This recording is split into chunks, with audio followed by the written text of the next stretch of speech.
जय हिंद दोस्तों, एक बार फिर से आप सबका स्वागत है आपके अपने YouTube चैनल A1 क्लास में। मैं मानस मिश्रा आपका स्वागत करता हूं। जी हाँ दोस्तों, इस वीडियो में हम लोग पढ़ने वाले हैं कि दोस्तों जो हमारी गंगा नदी है कहाँ से निकलती है। ठीक है, काफ़ी लोगों का डाउट था, इस वजह से मैं इस पर वीडियो बना रहा हूँ। तो चलिए दोस्तों वीडियो को स्टार्ट करते हैं। ठीक है दोस्तों, तो देखिए जो गंगा नदी है दोस्तों, पहले गंगा नदी की बाद में बात करते हैं। पहले हम बात करते हैं गंगा नदी दोस्तों का उद्गम कहाँ से हो, तो उत्तराखंड से। ठीक है, उत्तराखंड दोस्तों सन 2000 में उत्तर प्रदेश से टूटकर बना हुआ है। ठीक है, जो उत्तराखंड है सन 2000 में उत्तर प्रदेश से टूटकर बना हुआ था। इसके जो बड़ा वाला हिस्सा है उसको हम लोग बोलते हैं कुमायूं और भरद्वार।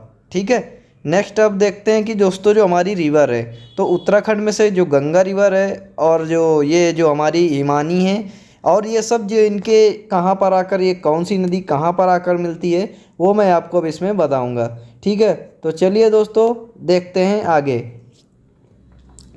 तो दोस्तों जो हमारी एक हिमानी है संतोपत, वो ये हिमानी कहाँ पर है, बद्रीनाथ के पास है संतोपत हिमानी। यहाँ से दो गंगा निकलती है, एक हमारी निकलती है विष्णु गंगा, एक हमारी निकलती है धौली गंगा।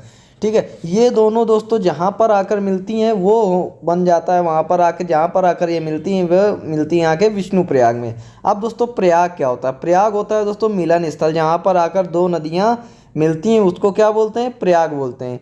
अब दोस्तों अगर जियोग्राफी के हिसाब से मैं बात करूँ, तो जियोग्राफी के हिसाब से जब दोनों नदी की गहराइयाँ सेम आकर एक जगह मिलती हैं और दोनों नदी की गहराइयाँ सेम होती हैं, तो वहाँ पर उस नदी का नाम क्या कर दिया जाता है? चेंज कर दिया जाता है। तो ये दोनों नदियाँ आकर जहाँ पर मिलती हैं उस जगह का नाम है विष्णु प्रयाग, और वहाँ से एक नई नदी का नाम दिया जाता है अलकनंदा। तो विष्णु प्रयाग से ही अलकनंदा नदी क्या है? निकलती है। अब विष्णु प्रयाग से जब अलकनंदा नदी निकलती है तो यहाँ पर एक नदी आकर मिलती है नंदाकिनी। नंदाकिनी गहराई में अलकनंदा से बहुत ही कम है, जिसकी वजह से यहाँ पर नंदाकिनी नदी आकर ख़त्म हो जाती है, और ये जहाँ पर आकर मिलती है नंदाकिनी नदी उसे बोलते हैं नंदप्रयाग।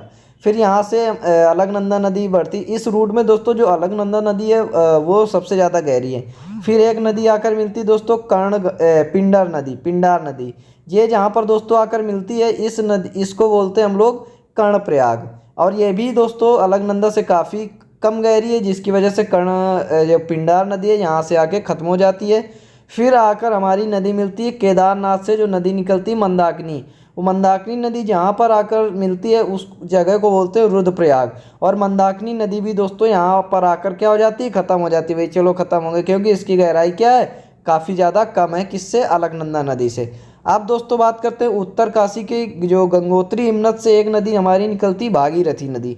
भागीरथी नदी दोस्तों उत्तराखंड के लोग भागीरथी नदी को ही गंगा मानते हैं। ठीक है, जो दोस्तों ये गंगोत्री हिमनद से निकलती है गोमुख के पास से। ठीक है, ये भागीरथी नदी है। भागीरथी नदी जहाँ पर आकर मिलती है अलकनंदा से उसको हम लोग बोलते हैं देवप्रयाग।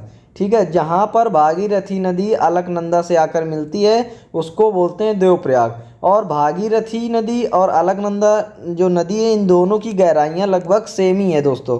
तो इस वजह से यहाँ पर इन दोनों नदियों का नाम क्या हो जाता है? गंगा नदी। यहाँ पर इसको नया नाम दे दिया जाता है क्या? गंगा नदी। कहाँ पर? देवप्रयाग में। ठीक है दोस्तों, और फिर ये गंगा नदी यहाँ से ऋषिकेश हरिद्वार होते हुए मैदानी भागों में यहाँ से निकल जाती।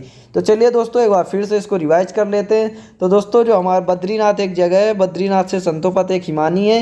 हिमानी दोस्तों क्या होता है? जहाँ पर जो बर्फ़ के ग्लेशियर होते हैं पिघलते हैं, और फिर दोस्तों जो क्योंकि 165 मीटर यानी 165 मीटर ऊपर जाने पर 1 डिग्री तापमान हमारा क्या हो जाता है? कम हो जाता है। क्योंकि यहाँ पर हमें सूर्य की गर्मी सभी तरह से हमें जो ऊष्मा है मिलती रहती है, लेकिन जैसे ही हम ऊपर जाएंगे तो वहाँ पर ऊष्मा मिलने का स्रोत बहुत ही कम हो जाता है, जिसकी वजह से जो हमारे पहाड़ी हैं वहाँ पर जो बर्फ़ होती है वो धीरे धीरे क्या होती है दोस्तों, क्योंकि वहाँ पर तो तापमान ज़्यादा रहता है, तो वहाँ पर बर्फ़ के जो पहाड़ होते हैं वहाँ पर हिमानी होता है, क्योंकि जल वाष्प की वजह से वो जो हिमनद बनने लगता है, फिर वो धीरे धीरे वहाँ से जो नदियों का उद्गम होने लगता है। अब संतोपत एक हिमानी है, वहाँ से विष्णु गंगा और धौली गंगा जहाँ पर आकर दोस्तों मिलती हैं वो जगह होती है विष्णु प्रयाग। और वहीं उसी जगह से अलकनंदा एक नई नदी मिलती है अलकनंदा नदी दोस्तों, जहाँ पर नंदाकिनी नदी आकर अलकनंदा से मिलती है उस जगह को बोलते हैं नंदप्रयाग।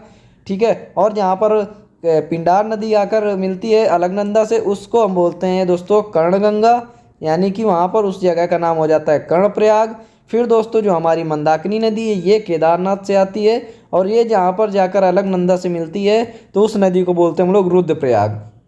और दोस्तों इसके बाद यहाँ एक हमारा गंगोत्री हिमनद है, वहाँ से उत्तरकाशी के गंगोत्री गोमुख से जो हमारी नदी निकलती है भागीरथी नदी जहाँ पर आकर गंगा नदी से मिलती है उस जगह को बोलते हैं हम लोग देवप्रयाग। तो दोस्तों जो क्वेश्चन पूछे जाते हैं, जो साधारण एग्जाम में जो क्वेश्चन पूछा जाता है वहाँ पर पूछते हैं गंगा कहाँ से निकलती है, तो राइट आंसर हो जाता है गंगा कहाँ से, गोमुख से निकलती। गंगोत्री के निकट एक गोमुख है, वहाँ से गंगा निकलती है, ठीक है। लेकिन जो रियलिटी है वो आप समझ चुके हैं, तो बड़े एग्जामों में इसी टाइप से क्वेश्चन पूछे जाएंगे, ठीक है।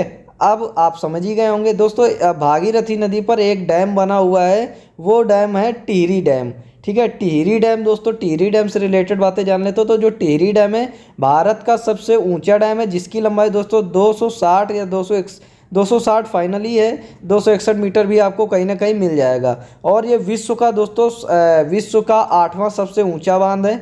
लेकिन अगर बांध की हिसाब से देखें तो जो हमारा टिहरी बांध है दोस्तों, ये टिहरी बांध जो दोस्तों, क्योंकि यहाँ पर जो भीलार नदी है, भिंडार नदी आकर मिलती है, ठीक है, तो ये जो काफ़ी ज़्यादा यहाँ पर संगम मिल जाता है दोस्तों, तो जिससे यहाँ पर जो डैम बना है उसको कोई खतरा ना हो, जिसकी वजह से इसके पीछे एक छोटा सा डैम और बनाया गया है जिसको हम लोग बोलते हैं कोटेश्वर डैम, ठीक है। और ये डैम बाई चांस अगर होता है कि काफ़ी ज़्यादा पानी उछाल हो जाता है जिससे इसको प्रॉब्लम ना हो, जिसकी वजह से जो भी दोस्तों बड़े बड़े डैम होते हैं उनके पीछे एक छोटे डैम जरूर बनाए जाते हैं जिससे कि कभी दिक्कत हो तो, ठीक है। अब इसी की तुलना में मैं बात करूँगा, एक डैम है दोस्तों हमारा भाखड़ा नागल बांध, जो दोस्तों आपका पंजाब में है दोस्तों। भाखड़ा नागल बांध सतलुज नदी पर बना हुआ है। लेकिन दोस्तों इन दोनों में अंतर क्या है कि इन दोनों में दोस्तों दोनों ही अपनी जगह पर बड़े बांध हैं भारत के हिसाब से।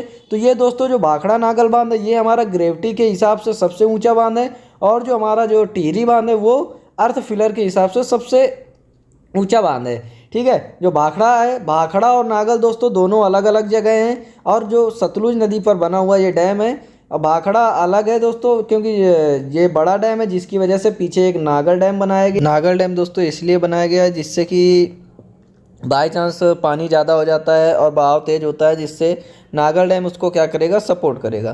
क्योंकि जो जितने भी दोस्तों मैंने बता रखा है कि जितने भी बड़े बड़े बांध होते हैं उनके पीछे सपोर्ट में एक छोटा सा बांध जरूर बनाया जाता है। जैसे टिहरी बांध के पीछे कोटेश्वर डैम बनाया गया है, वैसे ही भाखड़ा बांध के पीछे एक हमारा नागल बांध बनाया गया है। तो दोस्तों इस वीडियो में मैंने आपको काफ़ी चीज़ें फ़िलहाल बांध से रिलेटेड जितना भी टॉपिक है अलग से मैं कराऊंगा, इसमें मैंने जो इम्पोर्टेंट था उसके लिए बता दिया है। तो मिलेंगे अपने नेक्स्ट वीडियो में। जय हिंद, जय भारत, धन्यवाद।